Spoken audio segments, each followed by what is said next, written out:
প্রকল্প, কিষাণ মান্ডি, পথসাথী সহ অনেক প্রোগ্রাম করা হয়েছে, আমরা করে দিয়েছি এগুলো। আমি মতুয়া ভাই বোনেদের বলবো, আমার প্রতি আপনাদের বিশ্বাস আছে তাহলে জেনে রাখবেন, আমি এনআরসি কোনোদিন করতে দেব না।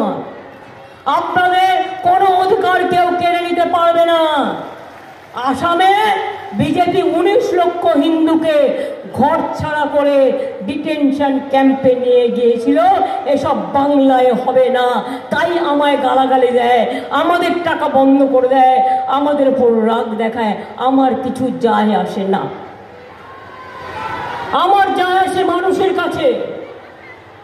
আমি যখন বলছি এনআরসি করতে দেব না, দেব না তো দেব না। কে হবে না? নিঃশর্ত নাগরিকত্ব সবার চাই, কারণ আমরা সবাই নাগরিক।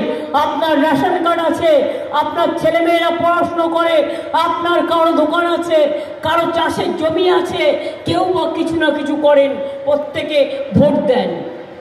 যখন ভোট দিয়ে প্রধানমন্ত্রী নির্বাচন করলেন, কই তখন তো প্রশ্ন আসেনি যে তোমাকে ক্যাতে অ্যাপ্লিকেশন করতে হবে, তুমি আমার ভোট নিয়ে গিয়ে প্রধানমন্ত্রী হয়ে গেলে।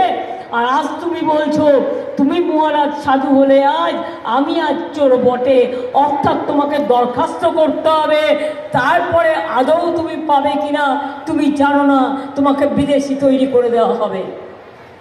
এই রাজনীতি চলতে পারে না। আসলে কি জানেন, সবাই ওদের ভয় পায়, ওরা চমকায় সবাইকে, ধমকায়, ইডি দেখায়, সিবিআই দেখায়, ইনকাম ট্যাক্স দেখায়। আমি আপনাদের পরিষ্কার বলছি, লক্ষ্মীর ভান্ডার আমরা দিই, সারা জীবন পাবেন মা বোনেরা, সারা জীবন পাবেন, 60 বছর না, সারা জীবন।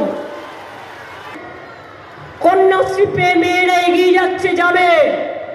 সংখ্যালঘুরা ঐক্যশ্রী পাচ্ছে, পাবে। ওবিসিরা মেধাশ্রী পাচ্ছে, পাবে। তপশিলীরা শিক্ষাশ্রী পাচ্ছে, পাবে। মনে রাখবেন, ক্লাস 9-এ উঠলে সবুজ সাইকেল পাচ্ছেন, পাবেন। ক্লাস 11-এ উঠলে আগামী বছর থেকে স্মার্টফোন 12-এর পরিবর্তে 11 বছরে দেওয়া হবে।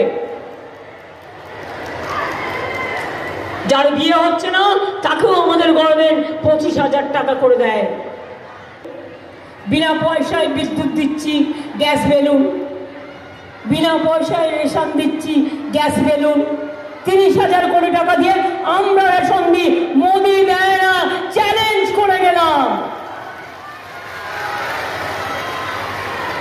নিজের নামে কোটি কোটি টাকা খরচ করে প্রচার করছে, আর দেখুন 100 দিনের কাজে গরিব লোকগুলোকে তাদের মজুরি দিল না।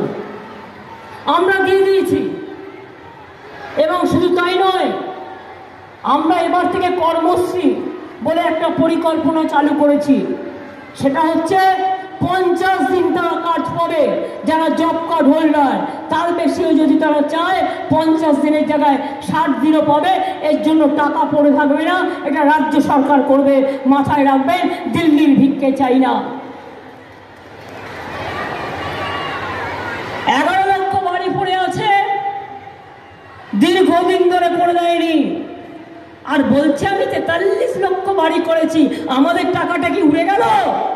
সব তো আমাদের টাকা দিয়ে হয়েছে। তাই আপনাদের বলি, মনে রাখবেন, যদি রেশনটা উনি দিতে, তাহলে ওনাকে 2 বছরে 14,000 কোটি টাকা দিতে হতো, দেয়নি। 9,000 দেয় রাজ্য, 7,000 দেয় কেন্দ্র ফ্রি রেশনের জন্য, কিন্তু 2 বছর ধরে তাও দেয়নি।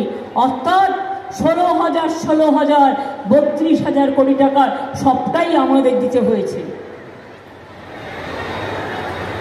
স্বাস্থ্য সাথী কার্ড বিনা পয়সায় আমরাই দিই। আমাদের চাষিদের ঘরের চাল আমরাই কিনি। মনে রাখবেন, নদিয়া জেলার একটা গর্ব আছে।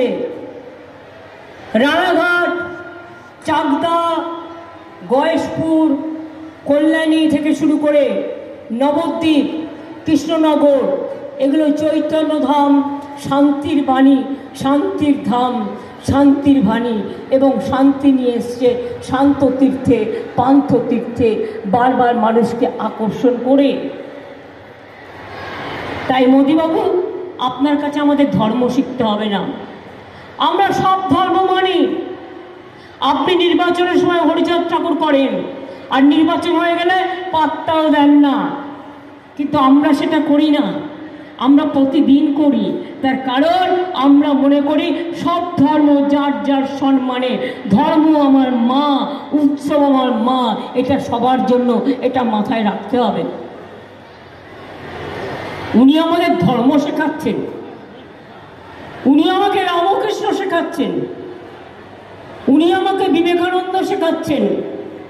বলবেন চ্যালেঞ্জ রইল, একদিন দাঁড়াবি মানুষের সামনে, দুদিকে দুটো স্টেজ থাকবে, তুমি না দেখে বলবে, আমিও না দেখে বলবো। রামকৃষ্ণ কি তোমাকে ব্যাখ্যা করে বুঝিয়ে দেবো, হিন্দু ধর্মের তুমি হও জানো না। স্বামী বিবেকানন্দ কি